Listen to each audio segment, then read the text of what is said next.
Have you ever heard the term biohacking? Like most people, you've probably seen some video on Facebook where you plant your credit card under your skin for hassle-free shopping, or dip your contact lenses in coffee to help you stay awake longer. Hashtag lifehacks. And it is definitely something that bonds us all together as humans, the fact that we want some quick fix to all of our problems. So the idea of a tool or a gadget or a technique that can suddenly turn us into healthy superheroes sounds amazing. And that's what a lot of people jump to immediately when they hear the word biohacking. What, I just shake this powder into my underwear 37 times a day and I'll have a six-pack in a week? Don't mind the science, just take my money. But when you actually talk to someone who has a deeper understanding of human performance, potential, motivation, and the barriers that stop most people hitting their goals, and they're able to help you quantify your own needs and desires, you start to realise that what biohacking actually means is getting in touch with a deeper part of yourself, where you can find out what you as a person need to really optimise your health and your quality of life, and then using the tools you have to make that happen. Aidan Hickey from My BioHacker is that kind of person. And in this podcast, we had a real interesting chat about how he got into this world of biohacking from a background in pharmaceuticals, how he helps other people analyse themselves and achieve goals, how to break bad habits and develop good ones, techniques like cold therapy and meditation, and lots more handy information that you might find as useful as I did for your own day-to-day journey. Aidan is a real gent, and it was a pleasure chatting to him, so I hope you enjoy it. Welcome to the worst self-help podcast in existence. Welcome to our shared journey to try and find the answers to questions about health, wellness, performance, nutrition, life and success, and to craft the most resilient, hardy and happy humans you've ever seen. Welcome to the Prymal podcast.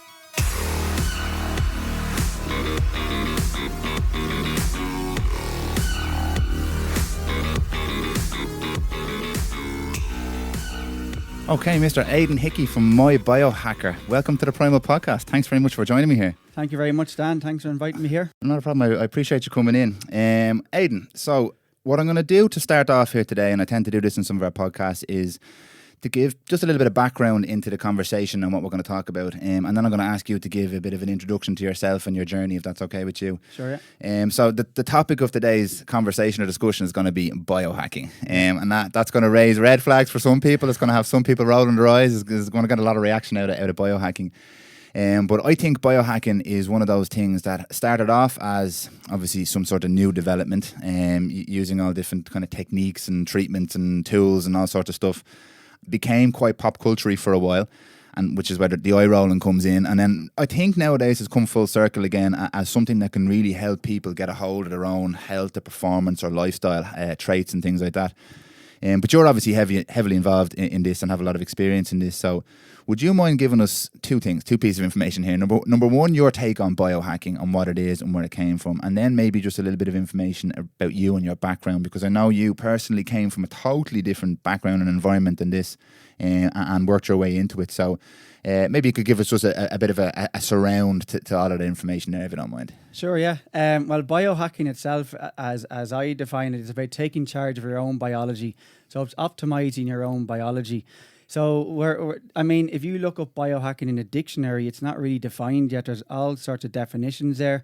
The media like to go to extremes. They like to talk about implants under your skin and all sorts of extremes. There's a guy who puts implants into his eyeballs and this kind of thing. Minority report, yeah. Yeah, just to move one biomarker, but really you want to upgrade your whole biology. You want to raise your homeostasis so you're operating at a higher level.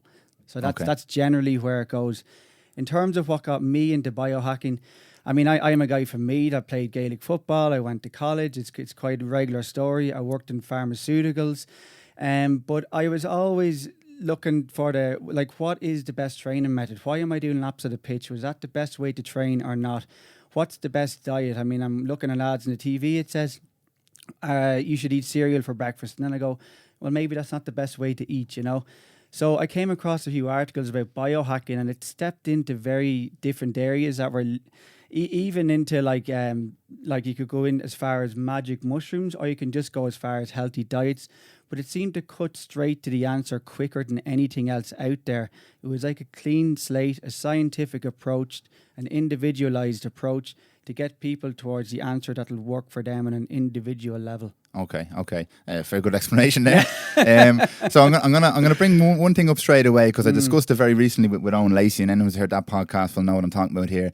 And he mentioned, and again, this wasn't directly having a go at biohacking, and I actually agree with part of what he's saying here as well, is that some people tend to use these as shortcuts or as band-aids to underlying health problems, or as kind of quick fixes for something that doesn't need a quick fix, that actually needs a more in-depth approach. But I don't think that's where you're coming from, really. And from having spoken to you a few times off air before this conversation as well, you seem to come at this from a totally different angle. You're actually coming at it from that foundational point of view as well. And a biohack, from what you've described just there, and from what I understand, is more of a way, it's a facilitator for someone to achieve a goal, as opposed to cheat. Is that kind of what I'm getting at? Yeah, like, I mean, a lot of people see biohacking as a shortcut to get you somewhere quicker, to move one biomarker, just, but really it's about if you get the foundations right. So you're combining ancestral wisdom with modern science. So it's about getting the protocols right, get your sleep pattern right, and a lot of things fall into place. Get the right diet, a lot of things fall into place, rather than going straight for the right supplement or the latest piece of technology. There are great supplements and technology out there, but it's not where you start. That's kind of what you do on top of the right general protocols that work for you. So there's a lot of self-experimentation involved. You kind of you go off what's worked for other people. You see people in a similar journey to you, and you can align with that and see how it works for you. You got to track and monitor and experiment your way forward somewhat. Okay, this is becoming a common theme now in this podcast. You have to figure out what works for you. It depends, I suppose, is the answer. Sorry, there's no one right answer for everyone. Which is the point, which is why we're having these conversations, because it's to try and help guide people to their own right answer. Sure. I know your background originally wasn't biohacking. You were in pharmaceuticals. And forgive me for being blunt here, what would convince someone who's in a pretty well-paid industry, I suppose, to get out of that industry and to get into something like biohacking, which I suppose maybe if your mammy was to hear you're going into biohacking, she wouldn't be too happy because it's not a good pensionable job. What attracts someone? Because I've had several conversations with people who are in industries like that, formal medicine or pharmaceutical or whatever, and they decide to make a change and to go into coaching or to go into biohacking or to go into nutrition. In your particular case, what inspired you to make that decision? Well, I suppose it can be a pretty deep question, like what would make you just shift careers completely. But I think there was I started off with biohacking just to find out what works better for myself initially. Then I see it work better for other people, and it started resonating with me a lot more. And there's a deeper question, like that the lifestyle is, as I see it, is not just about working until you retire and then you're done. It's about you can step into the unknown and see what you can find there, see what works for you there. So it started off, that was the start of the journey. But really, when I was coaching people after doing a certain amount of coaching courses, when I saw people's lives changing, when I saw the benefit for them, like, it's something I couldn't turn back from. I said, this is having a big impact on people. So I just continued on with this journey. Okay. So you kind of got a taste of what that could do for people and the feedback and stuff like that. And yeah, definitely. It's very powerful. And in terms of it's something that, I mean, like yourself, I love learning. It's something that gets me into the flow state, really, it really gets my brain going in a natural way, So let's say in terms of, you mentioned supplements earlier that can get your brain into this higher state, into a flow state. But it can happen naturally if you do things you're interested enough in that work for you. And this is something that works for me, learning and seeing it make a difference for other people as well. It's something that really resonated with me. And also, I see that there's a lot more potential in people. There's a lot of people waiting until they have an issue, until they do something about it. This is about optimizing your own biology to getting to the peak of your own potential as you want it for you. Okay, yeah. That really is an important one there. You don't want to have to wait for, touch wood, the heart attack, or for something, for a health issue or for a life crisis to get into this stuff. I think that's really is an important one nowadays, especially when you talk to a lot of young people who are in crisis situations, and they're only, like, there's people with mental health issues who are in their teens now. We're talking about suicide, we're talking about all that kind of stuff. And if you wait with people that young, you're going to have some issues in their 20s, you're going to have some issues in their 30s. It's not nowadays, it's not going to be the heart attack when you're in your 50s and 60s, which generally people will get to that point and then maybe make a change in their health. Now we're seeing health issues much younger in a much younger crowd. So I think a message like that's very important to get across. Don't wait for something like that to happen. Definitely. And it's something like you might see people and they might want to get fitter in the gym and look better. But maybe you look better, but how's your energy levels now? You know, so biohacking, again, it's a holistic approach, as we say. It's mind, body, environment, and lifestyle. They're all interdependent. So it's not enough just to look at one area alone. You got to kind of try and keep all of them on track because they're interdependent with each other. Okay. Let's have a look at some of the because obviously this was a journey for you. You didn't start in this field. You must have done some training and some courses. I know some of the phrases you're using are very familiar to me as well from having listened to other resources and stuff like that. But what kind of training did you do? What kind of experience did you have on your own biohacking journey? Obviously, you must have gone, met with different educators and teachers and coaches yourself to get you into this field. Yeah, I guess, I mean, I was always interested in sports and well-being because I played Gaelic football all my life. I was always trying hard at training, and I wondered then, was I really pointing in the right direction? Was I doing the best protocols out there kind of thing? But my brother lives in San Francisco, and while I was over there, this is over 10 years ago, I was fortunate to meet Tim Ferriss. So I had a conversation with him. So great guy to start. And he was called a human guinea pig because biohacking wasn't even a term used back then, you know. So he described himself as a human guinea pig into self-experimentation just to optimize his own biology. He also used it to get over certain health issues, but mainly optimization of brain, body, the whole lot. Just swing that mic a little bit closer to your mouth. Yeah, sure, yeah. So I guess it was speaking with Tim Ferriss that got me on the journey. I really liked his book. It just cut to the chase in terms of lifestyle design, like not waiting until you retire to take a mini retirement kind of thing. You know? Which book was that? No, I know he's a few. Which one was that? Yeah, the 4-Hour Work Week is the first one. So I met him soon after reading that. at the moment, yeah, brilliant. And I've all the other ones. There's great info in his books. So yeah, the human guinea pig, Tim Ferriss, got me started on the journey. I mean, my personal journey, it was kind of what was put in front of me. I play Gaelic football because I'm from Meath, you know. I didn't smoke because I picked sport over smoking, I guess. I did drink, but that was kind of what was put in front of me. But I had an idea, like, say, coffee's not good for you. But then I asked Tim Ferriss about it, and I didn't really have much of a vice apart from the nights out at the weekend, you know. And he told me, no, coffee is good for you. But another guy who knows a lot more about this is Dave Asprey, who owns the Bulletproof brand. So that got me onto him. And this is where my journey kind of started. So I did a coaching course with Dave Asprey. I'm a Bulletproof coach as one of my early courses.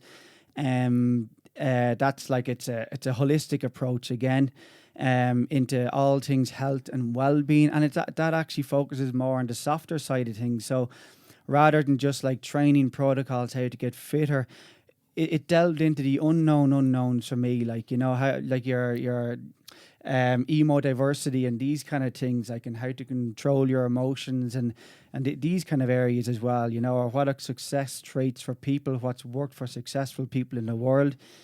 That got me on into ICF coaching, International Coaching Federation. This is a style of coaching where you just share resources if people want it, but you spend most of the session just reflecting what people are saying to you, and you help them unravel things for themselves. Everybody's got blind spots, you know. As I found, even some of the practice sessions we did, like we just do half an hour each practice coaching with each other, and even in that half hour, you're reading somatic signals in people. So there's what's in their head, but there's what they're communicating even through their body and everything. If you've a pent up pain in your body, that could be an emotion pent up there. There can be an awful lot goes on. So this is delving into a very holistic style of coaching, and you're just reading these signals and helping them interpret them back through mirroring, these kind of things. Okay. Continuing on, I didn't stop there. Like yourself, I'm a bit of a course junkie, you know. So but everyone, I got into this like genre of people into biohacking. They kept mentioning this guy, Ben Greenfield. You got to get after him, you know. The famous Ben Greenfield. Yeah, so I was always into sports and I wanted to get after that angle of things. So, I mean, Ben is like, in terms of what is biohacking, people assume, okay, it's just about the body or lose weight. For example, it's also about optimal brain performance. This guy, Ben Greenfield's a professional Ironman, but he reads a book a day. You know, his brain operates at a fast pace. Here's my question. How do you read a book a day?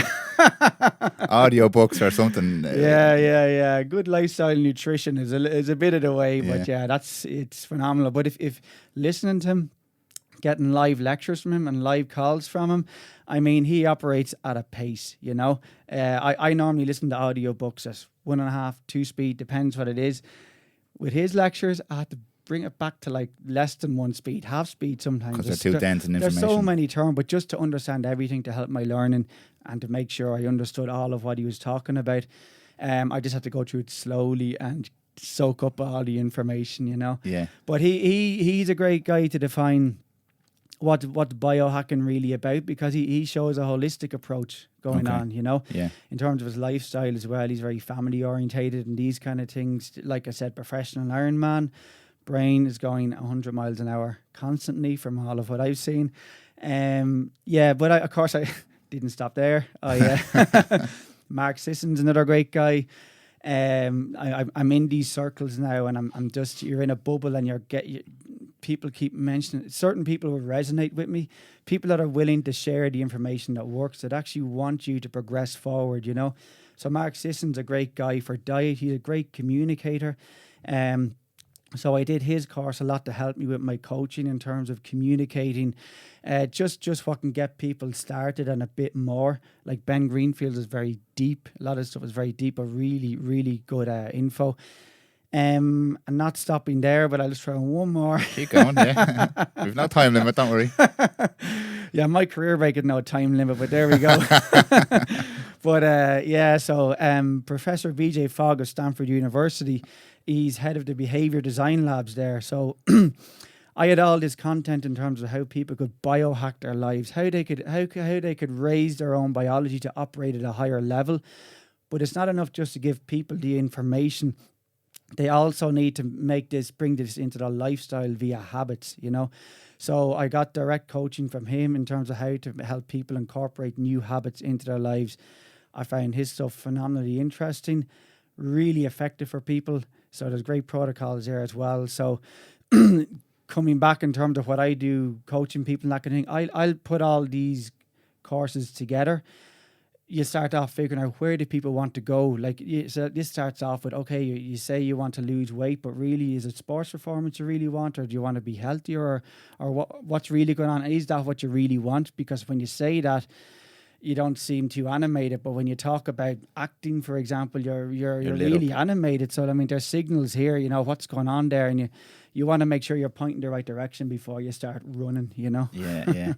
Where to even start with all that? What I really like about what you're saying is a lot of these kind of guys, like Ferris and Greenfield and Sisson and these guys, they come under a lot of flack, I think, because their businesses at the end of the day as well. And a lot of people, one of my favourite phrases, throw the baby out with the bathwater when it comes to these guys, because number one, the first argument to hear about Ben specifically is, sure, he's doing everything, how does he know what works? There's too much information. And then the second argument that's thrown against all these guys is, sure, they're only trying to sell you their products, which is true. And I mean, you kind of have to acknowledge that as well. But what you've done is basically you've kind of looked at a lot of different people, a lot of different avenues, a lot of different coaching styles, and you've absorbed the bits that resonate with you, and then built your coaching style off the back of that. And that's kind of what we're at with talking to people about their health and wellness and performance as well. Is you don't have to just listen to, for example, Ben Greenfield and do what he says. But if you listen to him and you read a book and then you listen to a podcast like this and someone like yourself, you'll eventually distill all that information down to something that makes sense for you. And that's what I do anyway. I listen to loads of stuff. 95% of it goes back out the way it came in. But there's always something I've pulled from this source or that source. And eventually you build yourself up a little cookbook for your own success and your own performance. So that's I really like that approach you've taken there as well. Yeah. I would imagine that comes across in the way you coach people and what you explain to people. You've just said there, pick your goal. It might be performance, it might be weight loss, it might be health, but it's not all the same goals, so there's not all the same treatments or biohacks or interventions or whatever. Yeah, it's find your bridge. So you can find, it's a big internet out there, you know, you can find the person that resonates with you, you can relate to where they're coming from and go with that. But if I start off a coaching session just to remind myself of all this, I'll often just have a blank page in front of me, because you don't have a preset set of conditions or a pre-written out diet. This is what I'm going to put them on no matter what. Blank page. Let's see where we go. We unravel it. We find the right direction, and then we go on from there.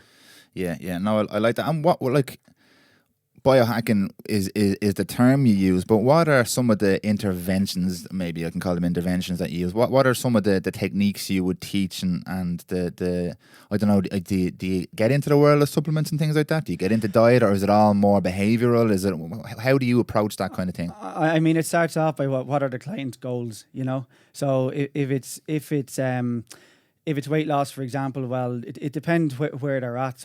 But weight loss, obviously, probably diet is going to be the most effective start. If they want to lose weight quickly, you're probably going to go straight for diet. But if it's just holistic, you know, sometimes they might come to me and say, look, I just want to upgrade where I am. I've no issues, which is great. I want to see, can I realize my full potential?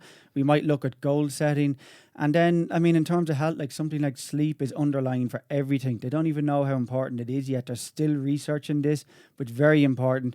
So you might start there, get sleep right on track. Now everything is operating better. Then you can move into diet. See where people want to go with it. There's all sorts of areas you can go. Your whole lifestyle. Are you in a job you enjoy? You know, are you aligned with your goals? Are you living aligned with your values? Do you have a set purpose in life, which is very effective for people? So it depends. It varies client by client. So there's no set of preset conditions we go. But obviously, we have a lot of good science there we can use depending on where we want to go. Okay. So let's maybe take an example, not to put you on the spot here now. Yeah. Let's look at someone like you've described, because I would have been in the same boat as you, really. No real kind of underlying illnesses or anything like that. You're kind of playing a bit of Gaelic football, doing a bit of running and stuff like that when I was younger. Didn't really smoke or drink that much. Generally healthy lifestyle, but kind of did a bit of everything. Trained for everything all the time. Didn't really have much focus on what exactly I was doing when I was younger. And I see that across the board now, especially when you're looking at something like Gaelic football, for example, or an amateur sport where there's not necessarily any professional guidelines. So if you have someone like that who comes to you and says, look, Aidan, I want to I don't know, play for the Dubs or play for the county team, hopefully not for Meath, but and That's very ambitious. and I don't know where to start. There's so much information. I don't know what I'm doing. For someone like that, obviously they have a very clear defined goal there. I want to be a better Gaelic footballer. What's the journey for someone like that? What kind of tools can you bring to this kind of guy to optimize? There's not necessarily any underlying health problems, but he's a goal there. How do you get towards that goal? Yes, so I guess you start to look at what's their schedule like already. Like maybe they have good trainers in their club, so the training sessions are fine. But you want to, like for a Gaelic player especially if they're say 20 or age 20, they could be playing with multiple teams. What's their overall workload is a very interesting place to start. You know, because recovery is something that they're focusing an awful lot on in fitness. And in terms of biohacking, of taking control of your own biology, you can get devices for measuring your own heart rate variance, okay? So you're familiar with this yourself, but just for your listeners, it's all about the interbeat variability. So for example, if your heart rate is 60 beats per minute, if it beats evenly 1 beat a second, you're stressed, okay? So the more uneven it is, less stressed you are. And you become stressed from mental load or for physical workload too. So this can give you pointers in terms of avoiding burnout. Like when you train hard and you want to up your speed, for example, or your strength, you must recover, because if you don't recover properly, you're not going to benefit from that session, and you're only stressing your body, wearing yourself down. So that's a great place to start, is to look at the overall workload, decide what you're training for right now. Are you trying to increase your strength? Are you in a maintenance phase? You know, what part of training are you in? And after that, there's recovery techniques, you know. So if you mentioned competitive sport, so as I see it, it's about getting as much training in as possible without being stressed is a great way to get ahead of the competition. So basically, you want to make sure you're recovering properly. Can you make the recovery quicker so you can train more to get ahead of your competition? And I mean, there's lots of things you can do there, like cold therapy and compression and red light therapy, and there's a lot of different things you can do there. But I think getting your schedule right, training at the right times of day, because you have to align with your circadian rhythm.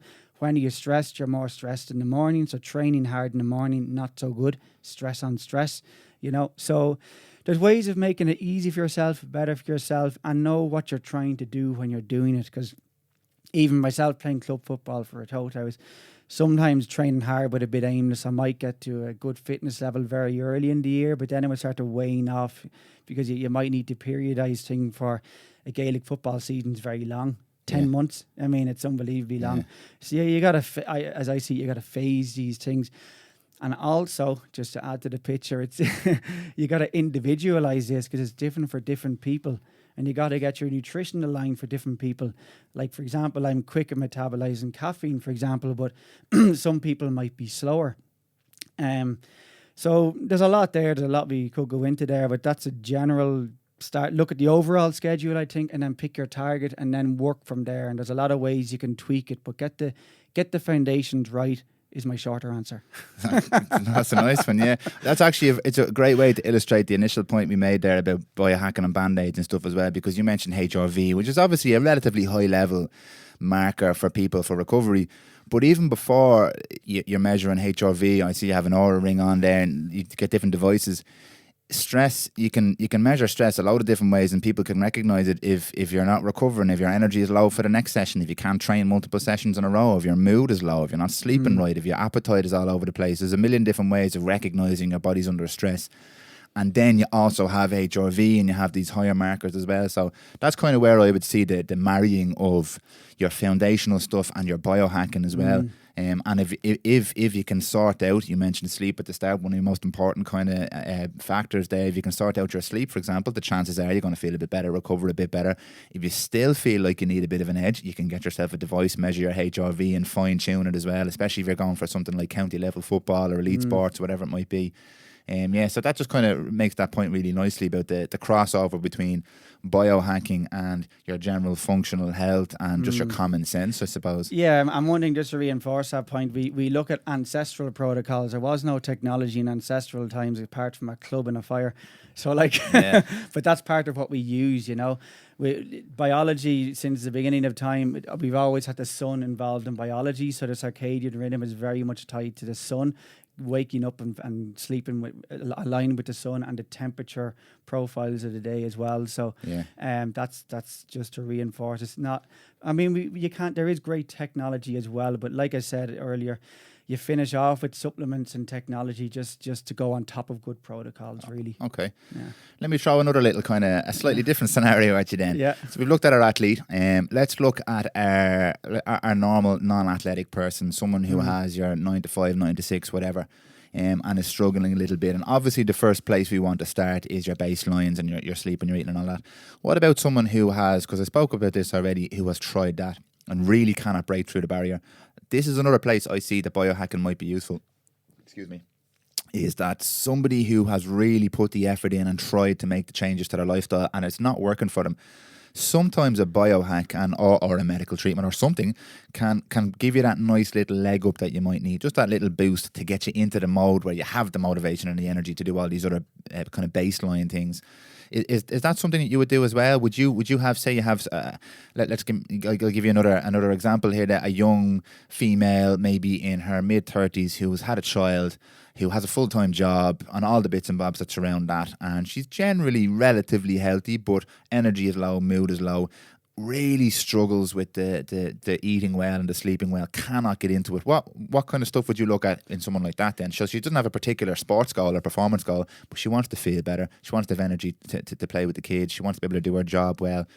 What's the story with her now compared to our footballer? Yeah, so there's an awful lot you could do there.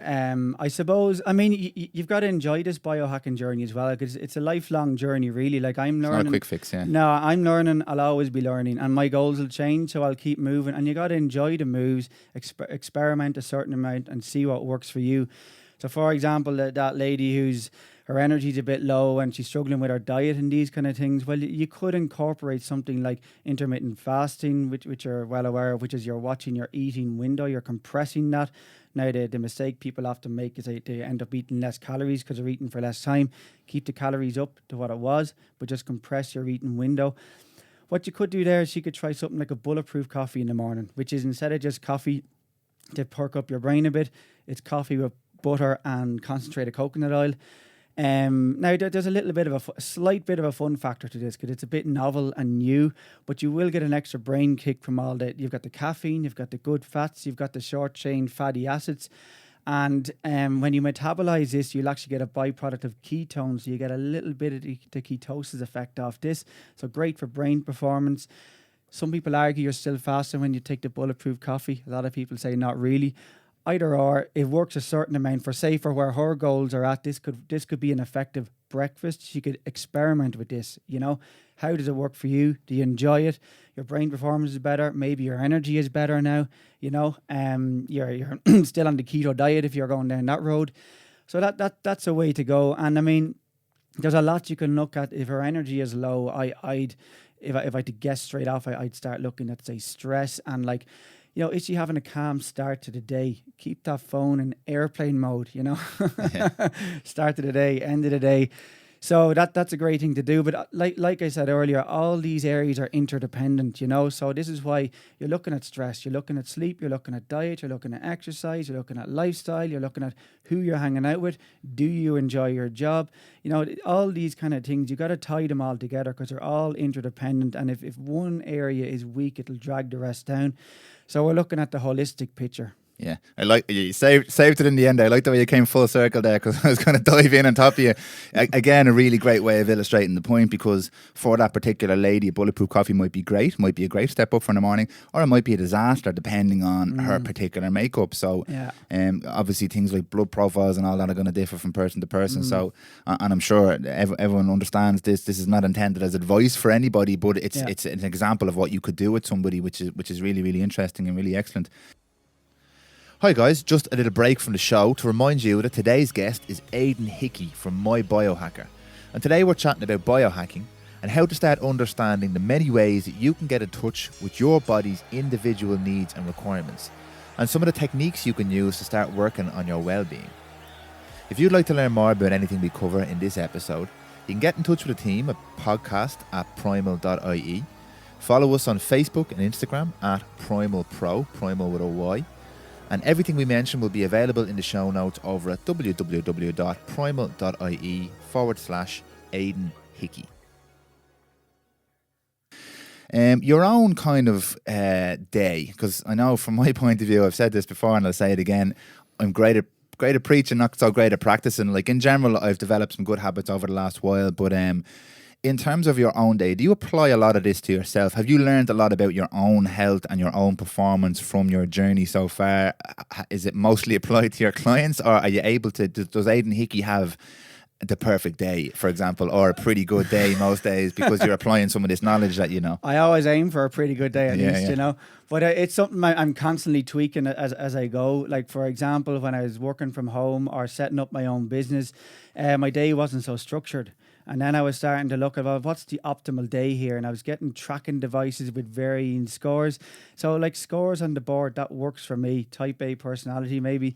So in terms of improving those scores, I was looking at circadian rhythm, okay?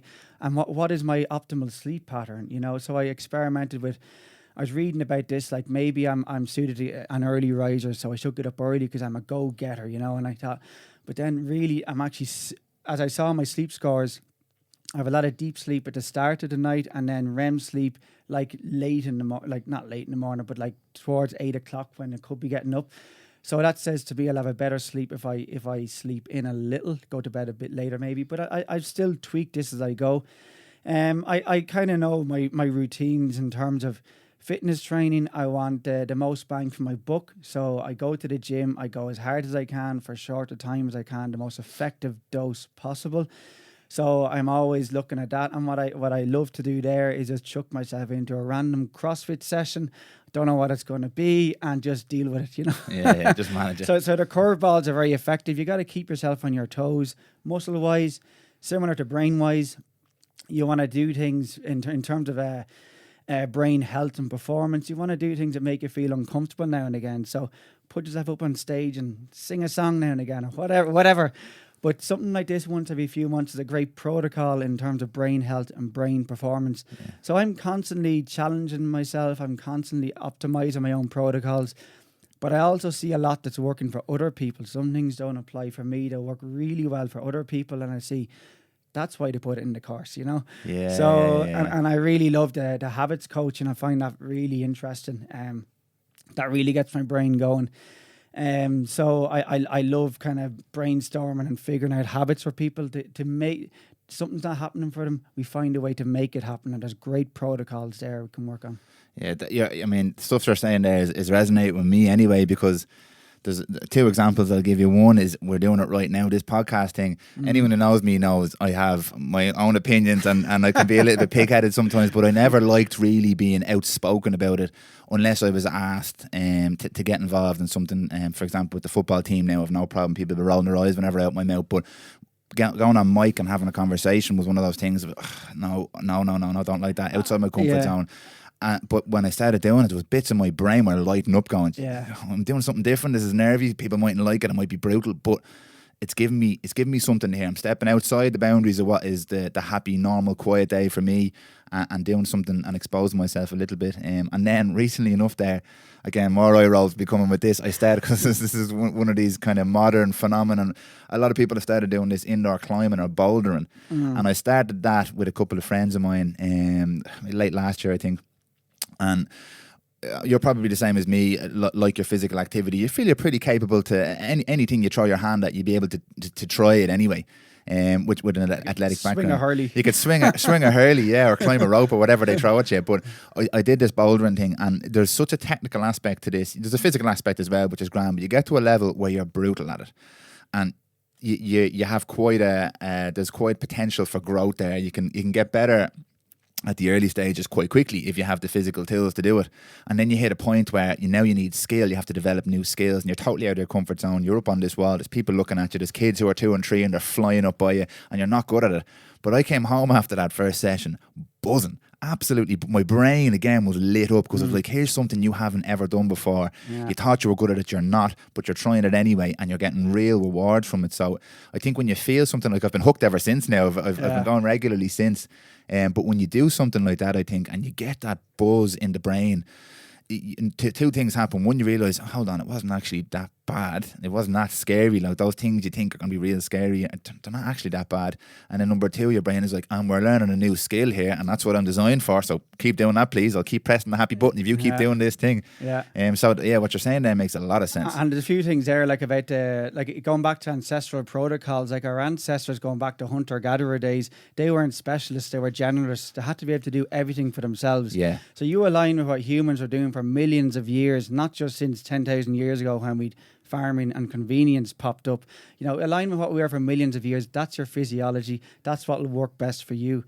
And just as something else you touched on there about biohacking, and people roll their eyes a little, I mean, it can step on toes a little, because the way the system's set up is often you have a health issue, so you got to go like a medical practitioner, which if you have a health issue, that is where you go.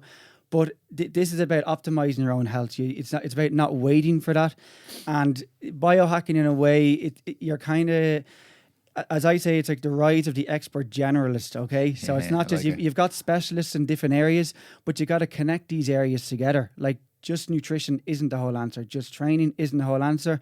Brain surgery, not the whole answer. There's great knowledge there. It's about connecting them properly. So there's a lot of information between these specialities, and it's connecting them all together properly is what biohacking can be for people. I'm very glad you said that. I'm very glad you said that. Again, it's easy to say, grand, Aidan, sounds good, but are you telling me not to go to my doctor anymore because you're going to give me the special hat, and the special hat is going to make my pig illness X or whatever go away? That's not what you're saying. Yeah, and it's not, even when it comes to the coaching side of things, I start off by saying I'm not a therapist or a psychotherapist. If you've an issue in the past, that's where you go. But that style of ICF coaching is about the past is evidence. You are where you are now, and we look for a better future. That's where it goes. So you lean on the specialists when needed. But like, I mean, the hospital system, there's queues out the door, they're overwhelmed, you know. So if you're more proactive about this, you're going to help resolve that issue somewhat in a more proactive way. So a little of where I came from, pharmaceuticals, I mean, that's, you're often you're involved in the big process of making drugs for people who have illnesses. But this is a more proactive region where you can optimize people's health, and not just to keep them well, it's to get them closer to their peak potential, really. Okay, very good. I know you have a particular interest in habits, and so do I, because if I have good habits and I'm on a good day, I'm flying. It's great. I feel good and everything like that. But I've no middle ground. If I don't have a good day, good habit, it's a bad day. So it goes for diet, it goes for training, it goes for everything. So routine and habit for me is really important, and the struggle I would have is getting into that routine regularly enough and keeping it going. But once you get into the routine, it's okay. But if you fall out of it, it's brutal. What's your experience with habits? What kind of coaching do you do with habits? Because I know you've run a couple of seminars and stuff like that, and you have a particular interest in that. Yeah, it's an area I'm interested in. I learned off, as I said, Professor B.J. Fogg of Stanford University. He's a world leader in this area. So, like last night, I did a workshop on why did your New Year's resolutions not work? Because Strava had a survey recently. They crunched like a lot of data they have from their wearables. It said a lot of resolutions are off track by the 19th of January. Wow. This is a resolution for the whole year and beyond. But like, as I said to people last night, when you make a resolution, you're looking to change your whole identity. You want to view yourself in a new way. But one of the big things here is a small change can help you see yourself in a new way. So there's kind of methods you can do to help people to get them on track and they see themselves in a new way. And then there's ripple effects from some of these smaller behaviors working, because now they see themselves in a new way. It might be I eat green leaves in the morning, 2 green leaves in the morning. But now they see, well, I actually eat healthy, and then they start eating healthier during the day. They start making better decisions throughout the day. And there's ripple effects can spring out of this, but it's very important to set up the right protocols early and to place it right for that person. It's an individualized thing. So I do workshops on the habits, which I find very interesting for people.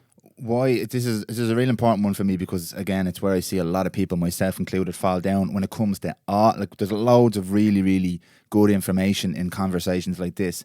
And like I said to you before, I listen to a huge amount of podcasts, read a lot of books, consume a lot of information, but I really only apply about 5% of that to my own life, because creating the situation where something that you have said is easy for me to do is a hard process. And where I fall down is the planning. And like I said, if I do the planning, no problem. If I don't do the planning, it is not going to happen, no matter how much information I have.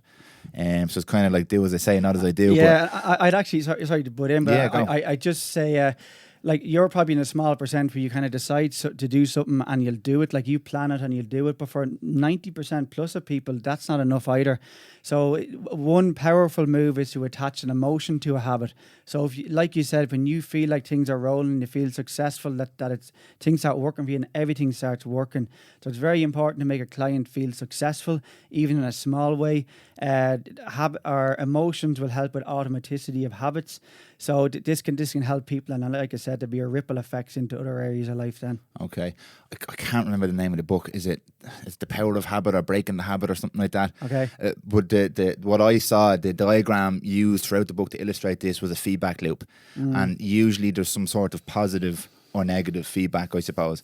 And I think the big, I'll put the name of the book in the notes afterwards, but I think that the overriding message was, you can't just eliminate a habit, or, well, you can bring in a new habit, but if you have a bad habit, and say that's eating or smoking or drinking or whatever it might be, it's giving you some sort of positive feedback. Now, there's obviously negative outcomes, but it might be giving you the drunk feeling, or the hit from the nicotine, or whatever, the sugar rush from the piece of chocolate. And unless you replace that positive feedback with more positive feedback, you're never ever gonna to achieve the new habit, or replace the old habit with a new habit. Does that kind of resonate with something that you would do? Yeah, definitely. And something else about the New Year's resolutions thing is that at the start of the year, what's going on is you're highly motivated and you have grand designs about yourself, but motivation wavers. It can waver minute to minute, depends on your environment, you know. So that it's not something to be relied upon so much for people, just motivation alone. You want to help with your ability and what prompts the habit to happen. So you can do a lot of work there, you know. Okay, yeah, it's very interesting. There's one particular area, and I don't know why it interests me, but it comes into my head a lot when you watch these debates, these governmental debates and debates between ministers and stuff on TV when it comes to healthcare in this country. We're not going to get too deep into the politics of all that, but one thing we tend to be very resistant to in this country anyway, and I know in a lot of places, is adopting models from other countries or other systems that work. And the Scandinavian countries seem to have a very, very interesting twist on health and wellness and biohacking and empowering people and all that. Now, some things they do are a bit mad, but some things, they look really good. Bit mad is good sometimes. Bit mad is good sometimes, yeah. Now, I know you can't just carbon copy and take a model from another country and plonk it into Ireland or whatever like that, but some of the concepts are really interesting to me around health and wellness. And I know you have a particular experience with some of these countries, and it's actually an industry over there, biohacking, as far as I'm aware. Is that right? Yeah, I mean, it's a hotbed for biohacking in the world. Like, I mean, there's meetup groups all over the world, but really West America, like California to Vancouver, and Scandinavia is a hotbed for biohacking. One of the big reasons for Scandinavia being a hotbed is that their lack of sunlight. They had to, to compensate for that. So they've got all the sad lamps and the light therapy. I mean, and you kind of assume, like, I mean, everybody assumes their own bubble is correct and our system is fine. But for example, in Finland, every second house is a sauna. Okay. Yeah, but where'd you find a sauna here? I couldn't hardly find one, you know. Yeah. And there's a lot of health benefits to a sauna. So, I mean, what's so different about what's going on there and here? Not much. So they have an answer, we don't. So you can learn from each other, and that's part of what I have with the community is I've people from countries around the world in the community all sharing tips. We're all moving together as a community together, because you can journey with like-minded people, but there's people have their own ancestral wisdoms. It could be dietary things. It could be like the fins of the sauna. There's all sorts of things popping up there. Okay, yeah. You mentioned the community there. This is your My BioHacker community. Yeah. What's the give us a bit of an outline on that. What exactly is that? So basically, it's a free community for people to join. So what you do is you go on, you join, and you can journey with like-minded people. So you have a community effect. So for example, you're setting goals. You can tell the community. Now that does, I said motivation waivers, but this is a way of raising your motivation because now you're being held accountable. You can find people that are similar to you. So you can journey with like-minded people. You can mark your interests. You can you can find people by location. So even if you're going to another city, you can say, oh, there's other people in Lisbon, for example. I'm going to look them up and meet for a coffee and see what's going on with biohackers in Lisbon, or whatever city you're going to. There's more people streaming into it. So it's about journeying together. We set goals together. We put in good information to help people move forward together. So Tinder for biohackers. You can use it that way if you like, if that's your interest, yeah. And you have obviously quite a big international community there by the sounds of things. So do you find trends with, obviously we've talked about Scandinavia, do you find trends from different countries? They bring a different kind of knowledge. Might be some people more heavy on nutrition and some people more heavy on the tools and the tips and the hacks, and then some people are on lifestyle and stuff like that. Yeah, definitely. So I mean, biohacking as a genre, some people get into it out of health optimization. Some people had an illness, they were taking medication, but they realized, well, if I change my diet or my lifestyle, this is working better. But like we said before, you're working with your doctor. You keep the doctor in conversation, obviously. But they're often in isolation. You know, it's kind of funny now that even though we've got so many more tools to connect with each other, there's never been so much isolation ever, you know. So this is a way of connecting people together again, connect with like-minded people and get people journeying together. So we have events, online, offline events, and people are meeting each other and having conversations. They may have gone very deep into a certain pescatarian diet, or they're gone deep into that, find other people who are further on in that journey. Or an in vogue one now is the carnivore diet. There's a guy, Justin, he's on the carnivore diet and he's having all sorts of trouble. But then he met someone else in the community, gave him some tips and pointers of where to source the right food, what food to eat. So they're helping each other. People, there's a lot of give and take, like any community work, there's give and take, you know, so we can benefit from each other. Lovely. Look, there's nothing free in this life. What's the catch? There must be a catch to sign up for. That's what people say. Well, the catch is my time, and my time's gone in, and that's it so far. Okay. But like it is free to join. But I mean, there is courses there, so to keep it sustainable, if people want to accelerate their learning in biohacking, or if they can go into a course area where they can learn about all the areas of biohacking, it's a 20-day transformation course, but you stay in this area for as long as you like.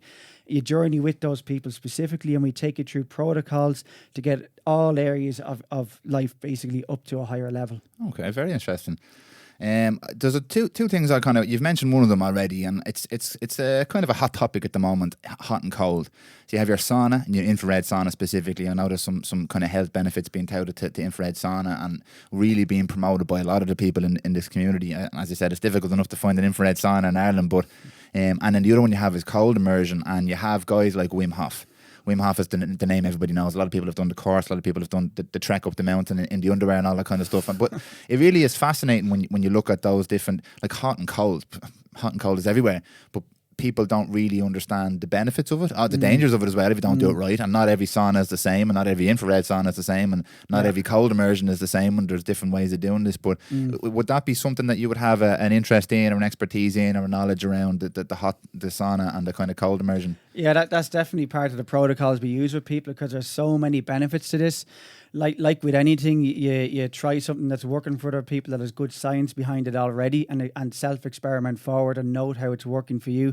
But cold therapy is great, for optimal brain performance, for losing fat. There's all sorts of, you're basically improving your whole cardiovascular system. All the little muscles and reflexes around your whole cardiovascular system are working when you get deep cold therapy, i.e. the Irish Sea is a great one, Yeah. But one of the advantages of living here. But and heat therapy as well. So it goes back to ancestral times again. It's often about a bit of a yin and a yang. You don't eat, you do eat. Fasting, feasting, cold, hot. Push yourself to, it's a certain amount of stress inoculation, they might say. Like exercise, a certain amount of stress, recover. Even the sun, little bit of stress, recover. And that gets you recover stronger. So you're kind of doing this from multiple angles, and like some of these things, you throw these into your routine, and you kind of got to take note of what's going on to realize, because some effects can be quite gradual, but then you might go, God, I used to always get this energy dip after lunch, or I used to be really tired the whole time. Now I'm not, and now I'm performing better in sports. It's more difficult to measure brain performance, but if you tune in, if you just record how you're doing, even qualitative scores can be good. There's a lot of benefits to all these things.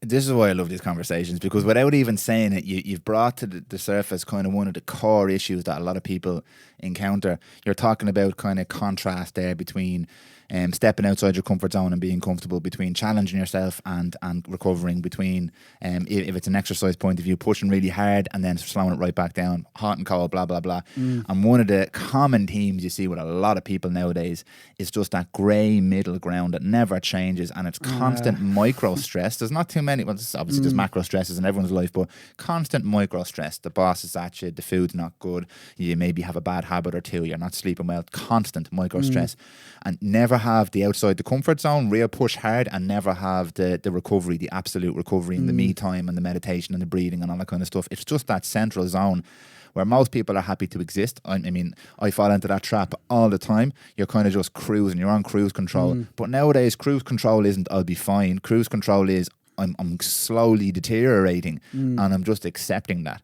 because this is just a par for the course. Yeah. But what you've highlighted with everything you've said there is, if you have a little bit more up and down, a little bit more, go for it and then relax from it, and you're actively thinking about that process, as opposed to just, I'll get through this week and then I'll get through the next week, and then in July I'll have 2 weeks in Spain and I'll recharge the batteries and I'll bang it out for another 50 weeks. That doesn't work, and we can see it doesn't work for people. And I mentioned young people specifically now compared to 20, 30 years ago.